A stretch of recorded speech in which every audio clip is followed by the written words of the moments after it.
그 가짜뉴스에 속아서 잘못된 판단을 하는 사람들도 피해자 아닙니까? 이 가짜뉴스는 민주주의의 적입니다. 무슨 수를 쓰더라도 반드시 뿌리를 뽑아야 합니다. 이 가짜뉴스에 기생하고 가짜뉴스에 기대서 이 나라 질서를 어지럽히는 행위에 대해서는 우리 민주당이 역량을 총동원해서 엄정하게 책임을 묻고 반드시 이 사회에서 퇴치하도록 하겠습니다. 까지 우기는 사람이 있지 않습니까? 안보 불안을 느끼면 보수의 표가 오더라, 이 생각 때문 아니겠습니까 여러분? 안보를 경제를 훼손해가면서 악용하면 절대로 안 되는 것입니다. 제가 과학이 아니다라고 얘기한 것은 이게 혹시 어디 또 이상한 데서 이상하게 쓸 가능성이 있어서 다행히 설명을 좀 해야 되겠습니다. 제가 존경하는 박근혜 대통령님 그랬더니 진짜 존경하는 줄 알고 그런 거 써가지고 막 그저 표 얻으려고 진짜 존경하는 척 하는 거 아니야? 이런 분들 계시던데 그 전혀 아닙니다. 모든 토지에 대해서 공개념을 적용해가지고 일정에게 보유의 부담금, 보유세를 부과하고 그걸 일반 회계로 전환해서 쓰지 말고 그걸 전액 100% 확실하게 국민 모두에게 공평하게 배분한다 라고 하면 기본소득이라고 하는 것들을 초보적이나마 좀 실행하고 또 그걸 통해서 국민의 가처분 소득을 늘려서 경제의 선순환, 경제의 지속적 성장을 또 가능하게 하고 또 새로운 조세에 대한 국민의 조세 저항도 상당히 줄일 수 있다라고 생각됩니다. 아까 말씀 중에 책임질 부분이 있다면 책임을 지겠다 이런 말씀하셨어요. 구체적으로 어떤 뜻에서 하시는 얘기입니까? 어떤 책임이요?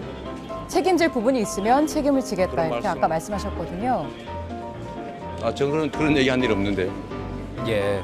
책임질 부분이 있으면 이란 네. 가정에서 말한 적이 없습니다. 본인이 그렇게 생각하고 계신가 봐요. 아니요, 여기서 스튜디오에서 보고 있었습니다. 우리 국민들 스스로의 삶을 바꾸기 위해서 만들어낸 도구라고 생각합니다. 저에게 부여된 역할, 제가 책임져야 될 부분들에 대해서 확고하게 책임지도록 노력하겠습니다. 대변인, 이거 하고 더 이상 하지 마. 안 돼. 엉뚱한 질문을 자꾸 해서 안 돼. 약속을 어기기 때문에 다 인터뷰 취소해. 여기까지만 하고 이것도 인터뷰하다 딴 얘기하면 내가 끊어버릴 거야 지금. 내가 끊어버릴 거야. 예의가 없어. 아니 다른 거 다 어겼어. 싹 다 어겼어. 합니다. 예의가 없어. 여기까지는 하겠습니다. 다 커트야. 네, 지금 어려운 말씀도 하셨는데 선거 막판에 여러 가지 어려움을 겪으셨어요. 앞으로 도지사가 되시면 네, 감사합니다. 저희가 네. 잘 안 들리는데요. 네, 열심히 네네. 하도록 하겠습니다. 고맙습니다. 네. 선대들, 우리 북한의 김정일, 김일성 주석의 노력들이 폄훼되지 않도록, 훼손되지 않도록 애써야 할 것입니다. 주가 조작 사범들 철저하게 응징하고 주가 지수 5천 시대를 제가 열어가겠습니다. 세상에 어떤 대통령 후보가 정치 보복을 공언을 합니까? 하고 싶어도 꼭 숨겨놨다가 나중에 몰래하는 게 세상에 대놓고 국민을 대체 뭘로 보는 거겠습니까? 투쟁의 양식에서 본인이 고통을 많이 겪고 그냥 답답하신 것 같은데 우리도 한때는 우리 사회의 중요한 과제들에 대해서 그 전과자입니다. 범법을 하는 때도 있죠. 범법자는 몰릴 때도 있죠. 옳은지 그런지는 사실은 각자가 판단하는 거죠. 곧 기축통화국으로 될 가능성이 매우 높다. 내란의 밤이 계속됐더라면 연평도 가는 그 깊은 바닷속 어딘가쯤에서 꽃게밥이 아마 되고 있었을 것 같습니다. 자, 저번 박근혜 탄핵 사태 때도 그랬고 이번 윤석열 대통령 이 탄핵 사태에서도 이 민주노총이 또 그 조합원 여러분들이 가장 큰 역할을 훌륭하게 잘 수행해내신 것 같습니다. 반가워요. 잘 부탁합니다. 1번이 이재명. 네. 설마 이치가 아니겠지?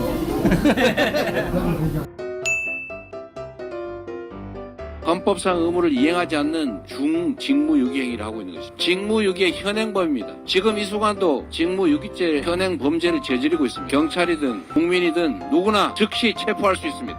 대통령 직무대행은 지금 이 순간부터 국민 누구나 직무유기 현행범으로 체포할 수 있기 때문에 몸조심하기 바랍니다. 우리는 우클릭 안 했어요. 원래 우리 자리에 있는데 민주정권이 언제 경제를 경시했습니까? 자기들은 성장을 하자 하는 보수 우파라고 주장하고 우리를 성장을 도외시한 분배 중시 세력이라고 몰았던 거죠. 여러분 혹시 아시나 모르겠는데 제가 일베 출신인 거 아세요?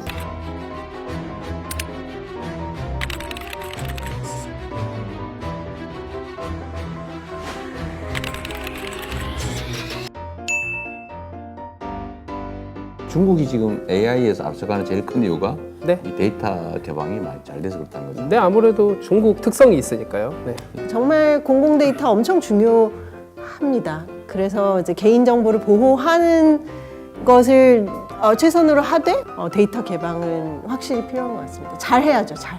위험하지 않게. 그러니까 데이터에 개인 식별할 수 있는 그 부분을 철저히 제거하고 네네네. 개방해서 쓰면 되잖아요. 네네. 네, 맞습니다. 그러니까 그거 자체가 쉽지는 않은데요. 그러니까 철저히 제거한다는 게 쉽지는 않지만 해야 되고 공공 데이터는 정말 학습에 쓰여야 된다라고 저는 생각합니다. 근데 R&D는 사실 성공하는 거 하면 그건 필요가 없는 거라는 뜻이긴 네. 하거든요. 정확하게 말씀 주셨는데 우리나라 R&D 과제 성공률이 97% 정도 된다고. 그러니까 그러면 안 된다는 거예요. 아니 무슨 연구가 그렇게 성공률이 높아요. 성공할 만한 것만 한다는 얘기거든요. 그렇죠. 그러니 혁신이 없죠. 그렇지. 그러니까 예를 들면 지금 인공지능에 투자해야 되잖아요. 그 중에 일부를 국민 펀드나 아니면 국가가 가지고 있으면서 거기서 생기는 생산성의 일부를 국민이 모두가 골고루 나눠 가지고 근데 세금 굳이 안 걷어도 그거 아니더라도요. 이게 지금 가령 뭐 2조를 쓰기로 했으면 2조가 다 세금이지 않습니까? 세금이죠. 국민이 낸 거예요. 그러니까 당연히 여기서 나온 결과물을 시민들하고 어떻게 나눠 가질 건데가 처음에 이걸 시작하면서 합의가 돼야 돼요. 가능하라고 보는데 엔비디아 같은 회사가 하나 새로 생겼다. 그 중에 국민의 지분이 30%다. 네. 그래서 그 70%는 민간이 가지고 30%는 국민 모두가 나누면 굳이 세금에 막 그렇게 의존하지 않아도 되겠어요. 네네네. 오지 않을까요? 예, 저는 그거 되게 좋은 생각이라고. 그랬으면 좋겠어요. 중국 사람들이 한국 싫다고 한국 물건을 사질 않습니다. 왜 중국을 찝쩍거려요? 그냥 센스. 대만에도 센스. 이러면 되지. 뭐 자꾸 여기저기 찝쩍거리고 무슨 양안 문제 우리가 왜 개입합니까? 대만 앱이 뭘 어떻게 되든 중국과 대만 국내 문제가 어떻게든 우리가 뭔 상관 있어요? 그냥 우리 잘 살면 되는 거 아닙니까? 그 러시아에 우크라이나에 우리가 왜 끼어요? 음주운전 경력자보다 초보운전 경력자가 더 위험하다고 생각합니다. 근데 초보는 실수할 가능성이 많습니다. 이게 180석 얘기 자주 하지 않습니까? 정말로 필요한 민생에 관한 게 있지 않습니까? 이런 건 과감하게 날치게 해줘야 됩니다.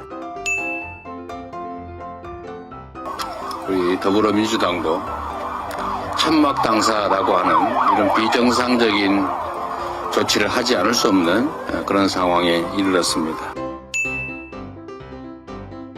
강자의 병포를 억제하고 약자들을 부추겨서 같이 살게 하는 것인데 현재 정부 또는 국가의 모습은 강자들의 편을 들어서 그 부패한 부당이득을 나눠 먹고 있습니다. 네. 그래서 정부의 부정부패적 요소를 완전히 뿌리 뽑을 수 있도록 이 윤석열 검사 같은 사람을 검찰총장으로 임명해서 완전히 깨끗하게 정부 내 부패를 청산할 수 있게 하면 좋겠습니다. 지나치게 재벌들이 많이 갖고 있는 산의 유보금들이 지금 창고에서 지금 썩고 있기 때문에 이게 경제 순환에 동원될 수 있도록 법인세를 정상화해야 됩니다. 최소 500억 이상 버는 대기업들 440개 정도를 증세하면 약 15조 원 정도 평균적으로 연평균 거둘 수 있고 10억 이상 버는 사람들에 대해서 증세하면 한 2조 이런 정도에서 한 17, 18조 정도 만들고 또 정부 재정 중에서 뭐 4대 강이니 뭐 방위비리니 자원예균이 없어지는 돈 좀 아껴서 7% 정도만 절감을 하면 30조 정도 만들 수 있습니다. 이런 것들로 국민들의 복지를 증진하는데 제가 하고 싶은 것은 바로 그 중에서 기본소득을 도입하는 겁니다. 네.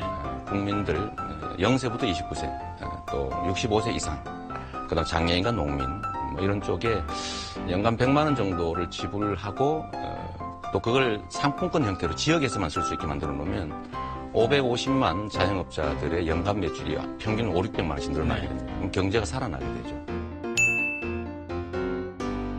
남녀 간의 임금 격차가 너무 큽니다. 뭐 이건 뭐 수치는 다들 아실 것 같아서 남녀 간의 임금 차별이 없어질 수 있도록 최선을 다하겠습니다.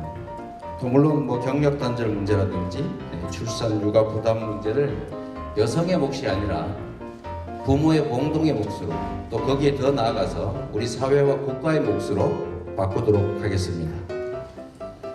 너무 구체성이 없어서 박수가 안 나오죠. 공공기관이나 금융기관에 이 소위 성소수자가 30%를 반드시 넘길 수 있도록 한쪽 성비가 70%가 되지 않도록 하겠습니다. 그리고 거기에 대해서 차별금지법을 당연히 제정하고 학교에서 성평등 교육을 실시하도록 하겠습니다. 어릴 때부터 가르치도록 하겠습니다.